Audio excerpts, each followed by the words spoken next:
কোরআন এমন এক গ্রন্থ, আল কোরআন দুনিয়ার মধ্যে সর্বশ্রেষ্ঠ কিতাব। আসমানের যত কিতাব আছে তার মধ্যে শ্রেষ্ঠতম কিতাব আল কোরআন। এই আল কোরআনের ছায়া তলে যদি বাবা তুমি না আসতে পারো, জীবনটা ধ্বংস হয়ে যাবে। দুনিয়ায় চলবার জন্য আল্লাহ তাআলা এই কোরআন দিয়ে দিলেন রে বাবা। তোমার মনটা ভালো নাই, কোরআনটা খুলিয়া একটু তেলাওয়াত করিয়া নাও। মনটা ভালো নাই, অন্তরে দুশ্চিন্তায় ভরা, অন্তরে ভালো লাগে না, ভালো কাজও ভালো লাগে না।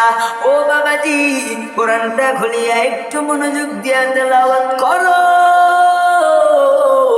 কোরআন এমন এক গ্রন্থ, আল কোরআন, যেটার দিকে তাকাইলেও সওয়াব, বুকে লাগাইলেও সওয়াব, পড়লেও সওয়াব, শুনলেও সওয়াব।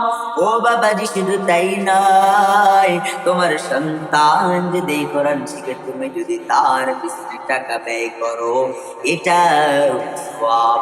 কোরআনের পিছনে টাকা ব্যয় করলে এটাও সওয়াব হয়। এই কোরআন তো দামি কোরআন। ও বৃদ্ধ বাবাজি, কয়দিন আর দুনিয়াতে বাঁচবে? সন্তানটারে কোরআনের হাফেজ বানাইয়া আলেম বানাবেন, যেন মৃত্যুর উপরে কবরের কিনারে দাঁড়ায় কোরআনের তেলাওয়াত করতে পারে রে বাবা। ও মুরব্বী বাবাজি, আজকে যদি আপনি দুনিয়া থেকে চির বিদায় নিয়ে গহীন অন্ধকার কবরে চলে যান, গহীন অন্ধকার কবরে যাওয়ার পর আপনাকে মুনকার নাকির যে প্রশ্ন করবে, সওয়াল জবাব করতে হবে। ও বাবাজি, এই প্রশ্ন পর আপনার সাথে কবরের আচরণটা কেমন হবে একটু চিন্তা করিয়া দেখেন।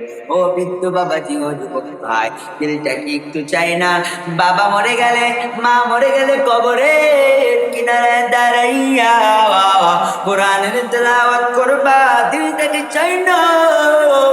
ও বাবাজি, তোমার অন্তরটাকে চাই না আমি মারা গেলে আমার সন্তান আমার কবরের কিনারে দাঁড়ায় সূরা ফাতিহার তেলাওয়াত করবে? তোমার সন্তান যদি কোরআনের তেলাওয়াত করে, আলহামদুলিল্লাহি রাব্বিল আলামিন, আর রহমানির রহিম, মালিকি ইয়াউমিদ্দিন, ইয়্যাকা না'বুদু ওয়া ইয়্যাকা নাস্তাঈন, اهدنا الصراط المستقيم صراط الذين أنعمت عليهم غير المغضوب عليهم ولا الضالين.